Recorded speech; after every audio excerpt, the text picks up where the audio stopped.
भंडारा गोंदिया जिला वासियों के लिए खुशखबर है। अब आपका मनपसंद channel BS crime media news अब आपके केबल नेटवर्क पर, जी हां, अपने केबल नेटवर्क के एशियन चैनल नंबर 13 पर उपलब्ध है। बीएस क्राइम मीडिया न्यूज पर खेल, राजनीति, क्राइम, साहित्य व अन्य खबरें प्रकाशित की जाती है। हमारे साथ जुड़ने के लिए तथा हमारे चैनल में खबरें, विज्ञापन आदि के लिए संपर्क करें 8669151757 पर।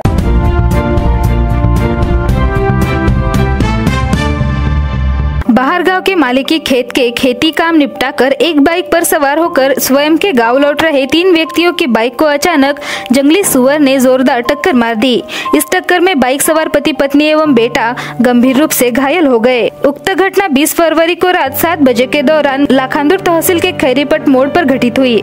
इस घटना में तहसील के विहिर गाँव निवासी बाइक सवार कचरू मनोहर ढोरे उम्र 40 वर्ष नामक पति, यामिनी कचरू ढोरे उम्र 35 वर्ष नामक पत्नी व धीरज कचरू ढोरे उम्र 6 वर्ष नामक बेटा गंभीर रूप से घायल हुए हैं। प्राप्त जानकारी के अनुसार घटना के पीड़ित जख्मियों की तहसील के कन्हालगांव खेत क्षेत्र में कुछ एकड़ मालिकी खेती है। हालांकि घटना के दिन पीड़ित किसान स्वयं की पत्नी एवं बेटे को लेकर बाइक से विहिर गाँव से कन्हालगांव खेत में ग्रीष्मकालीन धान फसल की रोपाई के लिए गए थे। हालांकि दोपहर तक मजदूरों के हाथों धान फसल की रोपाई का काम निपटा कर वापस बाइक से स्वयं के गाँव लौट रहे थे। इसी दौरान अचानक खेत क्षेत्र से निकले एक जंगली सुअर ने बाइक को जोरदार टक्कर मार दी। इस टक्कर में बाइक सवार पति पत्नी एवं बेटा जमीन पर गिरकर गंभीर रूप से घायल हुए हैं। हालांकि उक्त घटना मार्ग के यात्रियों को नजर आते ही जंगली सुअर के टक्कर से जख्मी 3 व्यक्तियों को तुरंत इलाज के लिए स्थानीय लाखांदुर के ग्रामीण अस्पताल में भर्ती कराया गया। जबकि इस घटना की जानकारी वन विभाग को मिलते ही वन परिक्षेत्र अधिकारी रुपेश गावित के मार्गदर्शन में वन रक्षक GD हत्ते ने अस्पताल एवं घटनास्थल पर पहुंचकर पंचनामा किया। सालेकसा तहसील के भजेपार बोदलबोड़ी के बीच बाग नदी पर एक बड़े पुल को मंजूरी मिलने और निर्माण 2 साल से रुका होने के कारण नाराज नागरिकों ने बाग नदी तल पर अर्ध जल समाधि विरोध प्रदर्शन करके सरकारी प्रशासन के खिलाफ विरोध प्रदर्शन किया। इससे कुछ देर के लिए तनावपूर्ण स्थिति पैदा हो गई। पिछले 60 से 70 वर्ष से पुल की मांग हो रही थी। आखिरकार पुल को मंजूरी मिल गई। इस पुल के लिए 2 बार भूमि पूजन भी किया गया। इसके बाद 2 साल पहले पुल के लिए खुदाई के दौरान पत्थर लगने से खुदाई का काम बंद होने पर पहले का रास्ता बंद हो गया था। परिणाम स्वरूप नागरिकों को 1 किलोमीटर की दूरी तक पहुंचने के लिए 15 किलोमीटर का चक्कर लगाना पड़ता है। कई बार ज्ञापन देने के बाद भी लोक निर्माण विभाग ने ध्यान नहीं दिया। उन्हें जगाने 20 फरवरी को अर्ध जल समाधि आंदोलन किया गया। आंदोलन में भजेपार बोदलबोड़ी सहित क्षेत्र के कई गाँव के नागरिक शामिल हुए।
सर कसं आहे, भजेपार ते बोदलबोडी हा मार्ग जो पुलाचं बांधकाम आहे 2 वर्षापासून आम्हाला खोटं आश्वासन देत आहेत।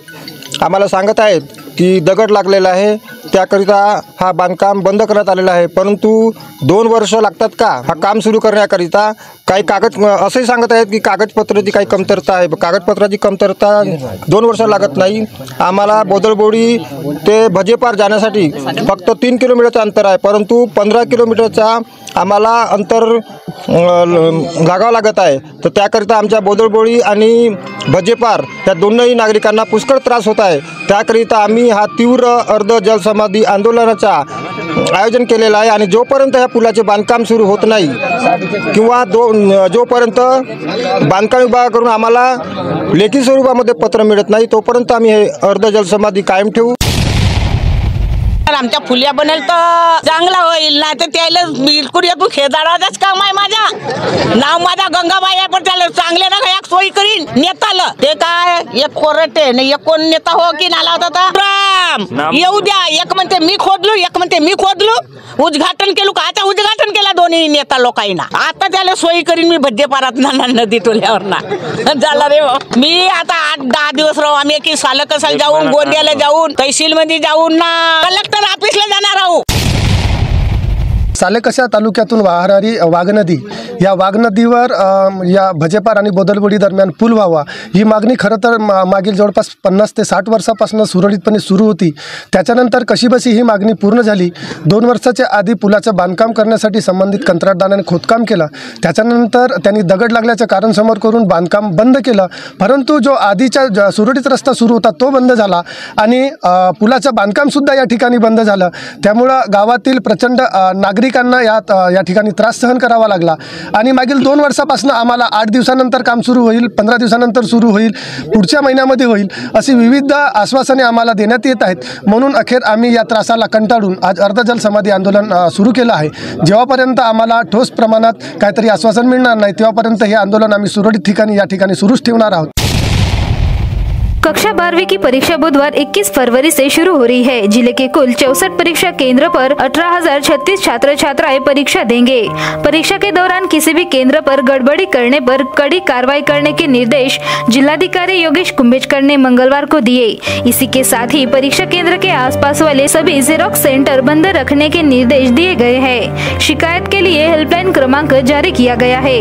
मंगलवार को जिलाधिकारी कार्यालय के नियोजन सभागृह में जिलाधिकारी की अध्यक्षता में जिले के सभी गुट शिक्षाधिकारी, विस्तार अधिकारी, केंद्र प्रमुख, परीक्षक, प्राचार्य, मुख्याध्यापक, संस्था प्रतिनिधि की संयुक्त बैठक संपन्न हुई। इस वर्ष 2024 की कक्षा 12वीं की बोर्ड परीक्षा भयमुक्त और नकल मुक्त माहौल में हो, इस दृष्टि से उचित नियोजन करने संबंधी सूचनाएं दी गई। इसी तरह मुख्याध्यापक, केंद्र संचालक, संस्था प्रतिनिधि द्वारा नियम बाह्य कामों को समर्थन दिया गया तो उनके खिलाफ कड़ी कार्रवाई करने के आदेश जिलाधिकारी ने दिए। परीक्षा के दौरान सभी केंद्रों के आसपास कड़ा पुलिस बंदोबस्त रहेगा। इस समय पुलिस कांस्टेबल समेत होमगार्ड परीक्षा केंद्र पर नजर बनाए रखेंगे। किसी भी प्रकार की केंद्र पर गड़बड़ी नहीं हो व अनावश्यक भीड़ न हो, इस पर ध्यान देने के साथ साथ परीक्षा केंद्र पर मोबाइल के उपयोग पर 100% बंदी डालने संबंधी सूचनाएं दी गई है।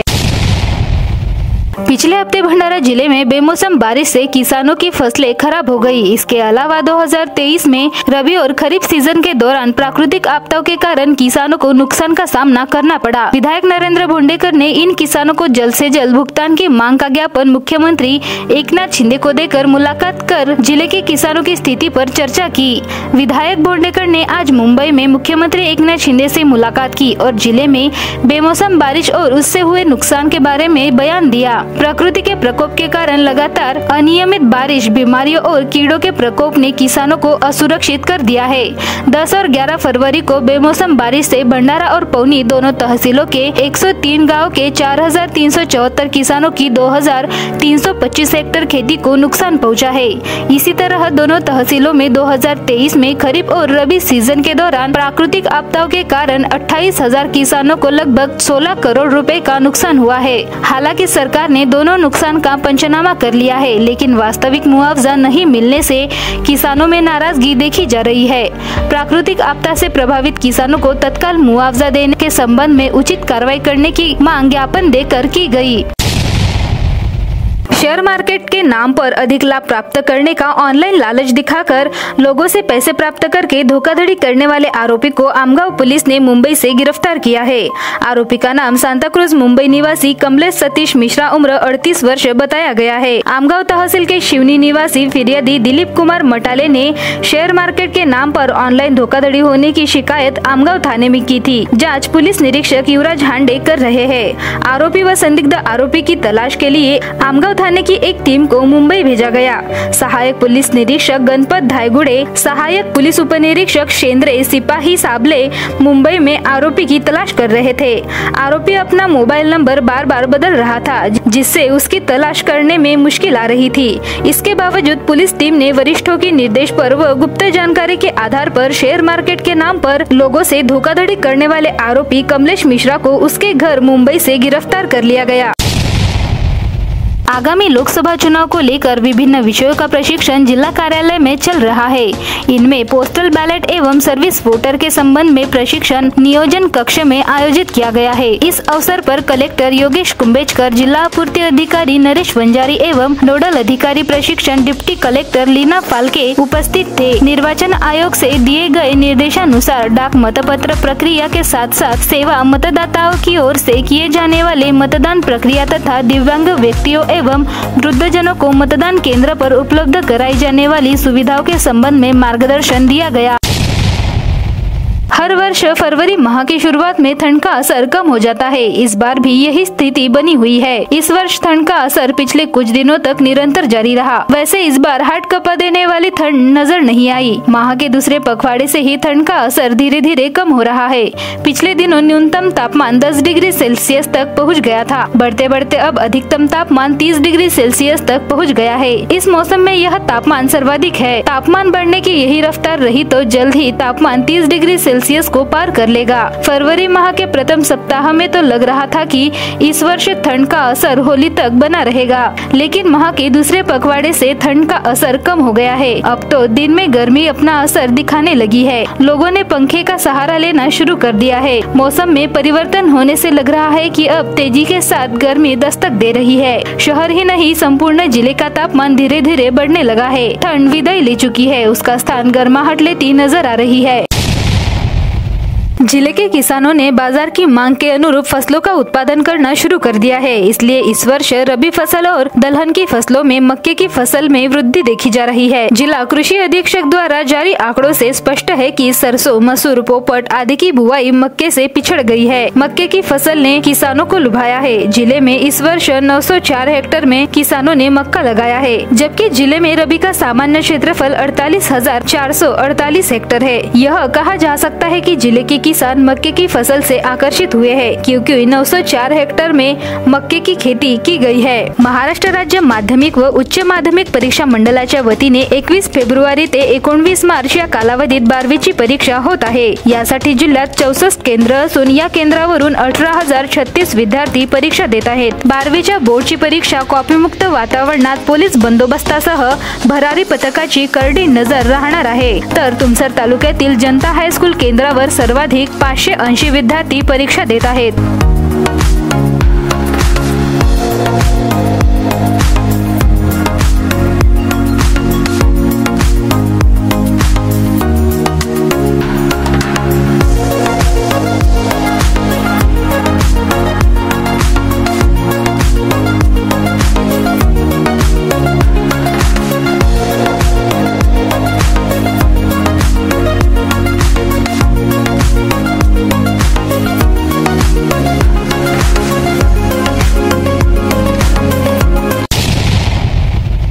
जनता ज्युनियर कॉलेजचे उच्च माध्यमिक शिक्षक आहे। माझे नाव गणेश अंजीर चाचेरे। मी या 0147 वर केंद्र संचालक या पदावर माझी नियुक्ती झालेली आहे आणि महाराष्ट्र राज्य उच्च माध्यमिक शिक्षण मंडळ विभागीय नागपूर या वतीने आमच्या महाविद्यालयामध्ये सेंटर दिलेलं आहे आणि तुमसर तालुक्यामधून सर्वात मोठा सेंटर म्हणून 580 विद्यार्थी बसलेले आहेत आणि आमचा सेंटर सुरळीतपणे सुरू आहे। आज दिनांक 21/2/2024 रोजी इंग्रजी या विषयाचा पेपर आहे आणि तो सुरळीतपणे आता सुरू आहे। कापीमुक्त अभियानासाठी आम्ही सर्वात प्रथम सर्व विद्यार्थ्यांची गेट जवळच तपासणी केली। त्याच्यानंतर सर्व विद्यार्थ्यांना बॅगा ह्या 100 मीटरच्या दूरच ठेवायला लावल्या। त्यानंतर त्यांना ज्या काही इलेक्ट्रॉनिक डिव्हाइस आहेत, मोबाईल असतील, ते सर्व सुद्धा आम्ही त्या बॅगमध्येच काढून ठेवलेले आहेत आणि सर्व व्यवस्था आम्ही केलेली आहे। गोंदिया तालुक्याअंतर्गत येणाऱ्या फत्तेपूर गावातील एका घरातून स्थानिक गुन्हे शाखाच्या पथकाने भविष्यात घातपात घडविण्याच्या उद्देशाने बेकायदेशीररित्या घरात लपवून ठेवलेल्या 11 तलवारी जप्त करीत आरोपी बादल खोब्रागडे या तरुणास अटक केली आहे। स्थानिक गुन्हे शाखेच्या पथकाला माहिती मिळाली होती की फत्तेपूर गावातील बादल खोब्रागडे या 27 वर्षीय तरुणाने भविष्यात घातपात घडविण्याच्या उद्देशाने आपल्या घरात 11 लोखंडी तलवारी लपवून ठेवल्या आहेत। पोलिसांनी छापामार कारवाई करीत बादल खोब्रागडे या तरुणाच्या घरातील स्वयंपाक खोलीत एका बोरीत लपवून ठेवलेल्या 11 तलवारी जप्त करीत आरोपीला अटक केली आहे। बादल खोब्रागडे यास घातक हत्यारशस्त्र बाळगण्याबाबत विचारणा केली असता त्यांनी त्याच्याकडे मिळून आलेल्या लोखंडी तलवारीबाबत कसलेही कायदेशीर कागदपत्र अगर परवाना नसल्याचे सांगितले। मिळून आलेला मुद्देमाल आरोपीच्या ताब्यातून हस्तगत करत जप्त करण्यात आला असून आरोपी विरुद्ध पोलीस ठाणे गंगाझरी येथे गुन्हा दाखल करण्यात आला आहे। पुढील तपास पोलीस करत आहेत।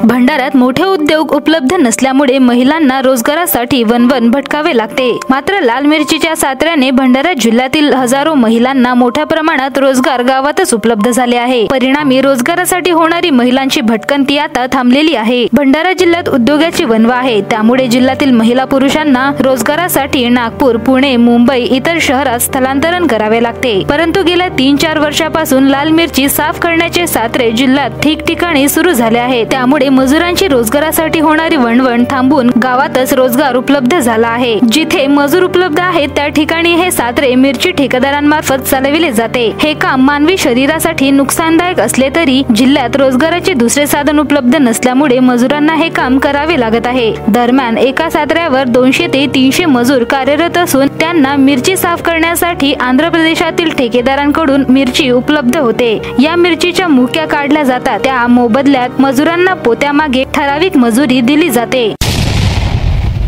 आमच्या किटाडी परिसरामध्ये कोणत्याही प्रकारचे कारखाने नाही आहेत आणि त्यामुळे पुष्कळसे बहुतांशी बेरोजगार लोक आहेत। त्यांना कोणत्याही प्रकारचे शेती व्यवसायाचे जलसिंचन नसल्यामुळे काम मिळत नाही।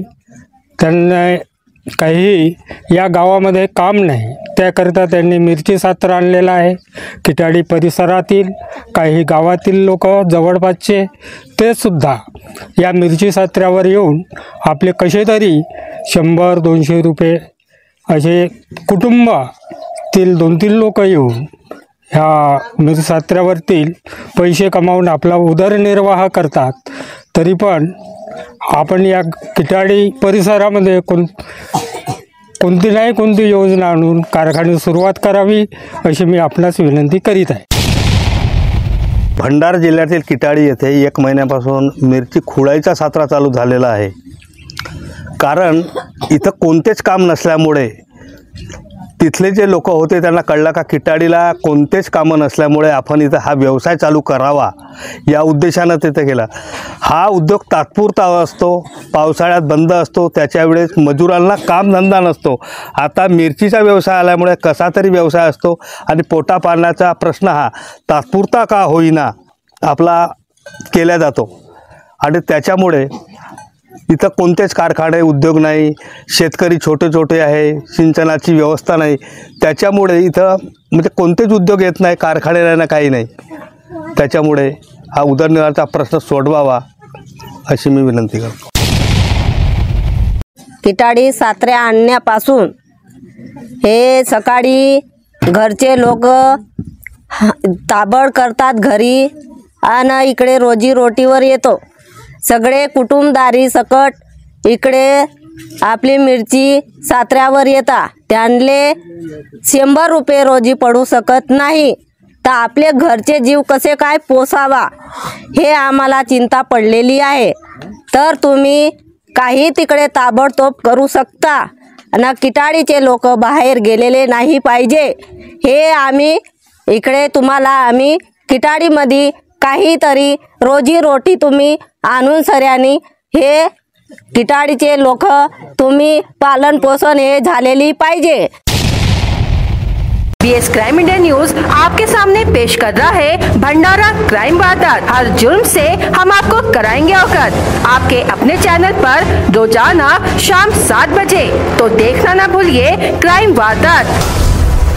फसल को पानी देने के लिए नाले पर लगाए गए मोटर पंप की चोरी की घटना वाकल खेत परिसर में घटी। फिरियादी प्रमोद बकाराम बेले उम्र 25 वर्ष ने खेत में फसल को पानी देने के लिए नाले के किनारे 9,500 रुपए का मोटर पंप लगाया था। यह मोटर पंप कोई अज्ञात चोर चोरी कर ले गया।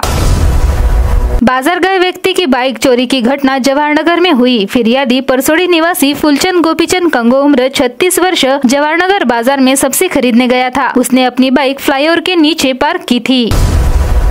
तेज रफ्तार ट्रक ने कार को टक्कर मार दी। कार में सवार 2 लोग घायल होने की घटना राष्ट्रीय राजमार्ग पर बेला में हुई। कार में बैठे 2 लोग घायल हो गए। भंडारा पुलिस ने शिकायत के आधार पर मामला दर्ज किया।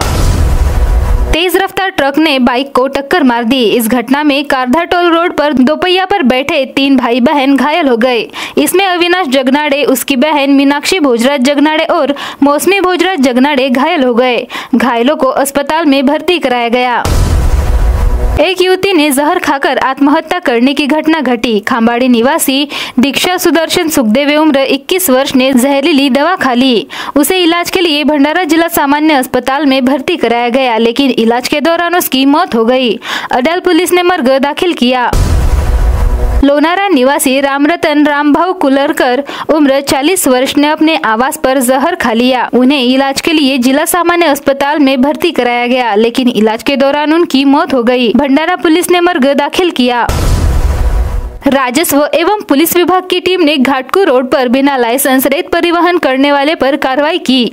इसमें कोथुर्णा निवासी चालक श्रीकांत सुखदेव मेश्राम उम्र 31 वर्ष व मालक घोटकू रोड निवासी संजय मधुकर एंचिलवार उम्र 35 वर्ष को वैनगंगा नदी तल से अवैध रूप से रेत निकालते और रेती चोरी करते हुए पकड़ा गया। भंडारा गोंदिया जिला वासियों के लिए खुशखबर है। अब आपका मनपसंद channel BS crime India news अब आपके केबल नेटवर्क पर, जी हाँ, अपने केबल नेटवर्क के एशियन चैनल नंबर 13 पर उपलब्ध है। BS क्राइम इंडिया न्यूज पर खेल, राजनीति, क्राइम, साहित्य व अन्य खबरें प्रकाशित की जाती है। हमारे साथ जुड़ने के लिए तथा हमारे चैनल में खबरें, विज्ञापन आदि के लिए संपर्क करें 8669151757 पर।